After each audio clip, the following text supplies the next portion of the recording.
Kalau dengar kata Depok, apa sih yang ada di pikiran kalian?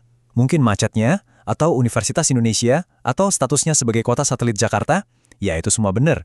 Tapi gimana kalau saya bilang, di balik semua itu, Depok punya sejarah yang luar biasa gila.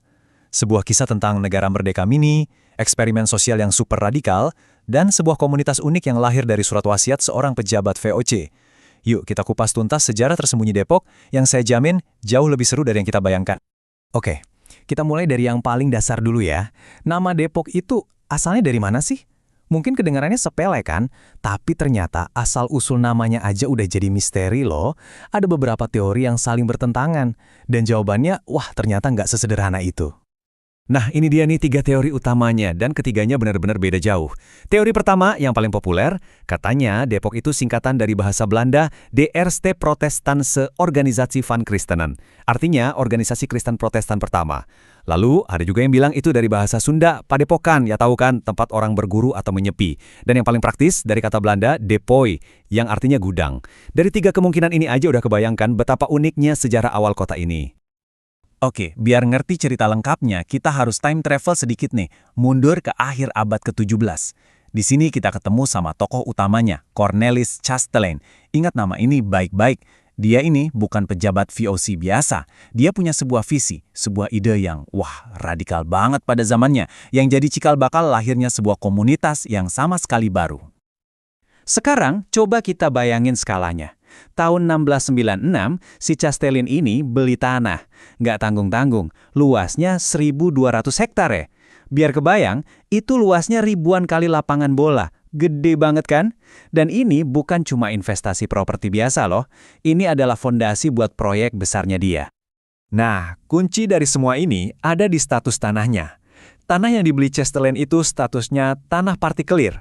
Maksudnya apa tuh? Artinya, tanah itu milik pribadi yang bebas dari kontrol langsung pemerintah kolonial. Jadi semacam wilayah otonom gitu. Konsep inilah yang bikin Chastelain bisa bebas menjalankan eksperimennya. Dan inilah dia, visi radikalnya. Tepat sebelum meninggal di tahun 1714, Chastelain melakukan sesuatu yang benar-benar gila untuk ukuran zaman itu.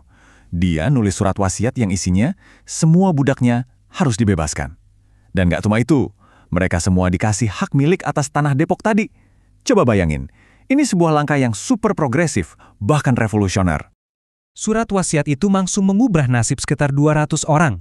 Tiba-tiba, mereka bukan lagi dianggap barang, tapi jadi tuan tanah, jadi para pendiri sebuah komunitas baru. Angkanya mungkin kedengaran kecil ya, 200 orang, tapi dari sinilah bibit masyarakat asli Depok itu lahir. Nah, yang menarik, orang-orang yang dibebaskan ini asalnya dari mana-mana loh. Ada yang dari Bali, Sulawesi, Maluku, bahkan ada yang dari India. Mereka inilah yang kemudian bersatu membentuk komunitas baru yang sangat unik.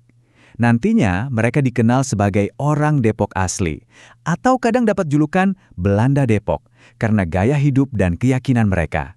Merekalah pewaris sejati dari visi Chastelain.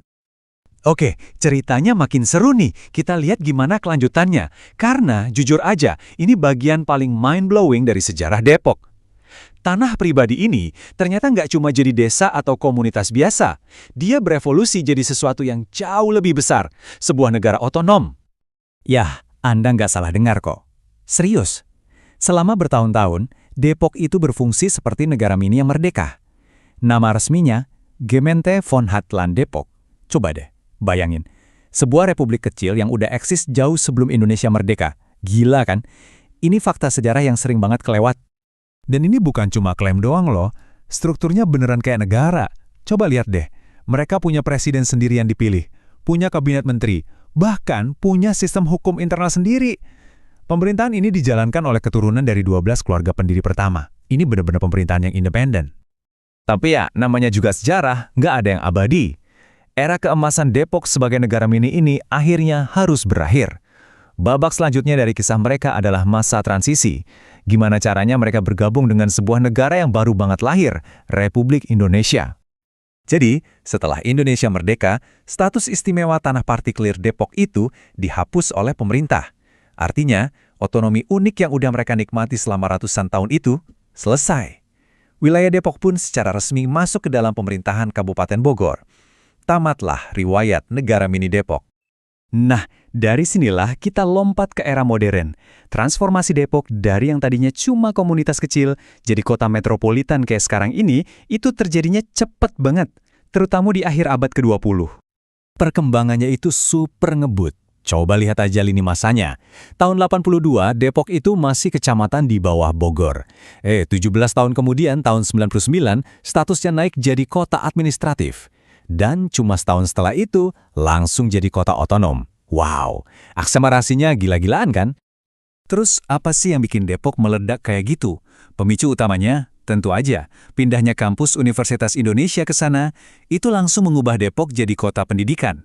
Setelah itu, semuanya ngikutin, perumahan tumbuh kayak jamur, mall di mana-mana, jalan tol dibangun, dan jaringan KRL diperluas nyambung langsung ke Jakarta.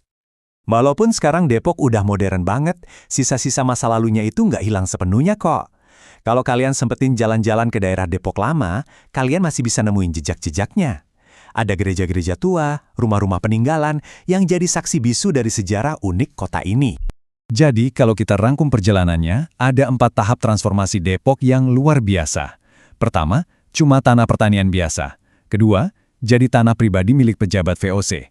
Ketiga, nah ini dia nih, berevolusi jadi komunitas merdeka yang berdaulat. Dan keempat, jadi kota satelit modern yang kita kenal sekarang. Bener-bener metamorfosis yang keren banget. Dan semua cerita ini akhirnya membawa kita ke satu pertanyaan besar kan? Gimana caranya sejarah yang tersembunyi kayak gini bisa ngebentuk identitas sebuah kota di masa sekarang? Ini jadi bikin kita mikir juga ya.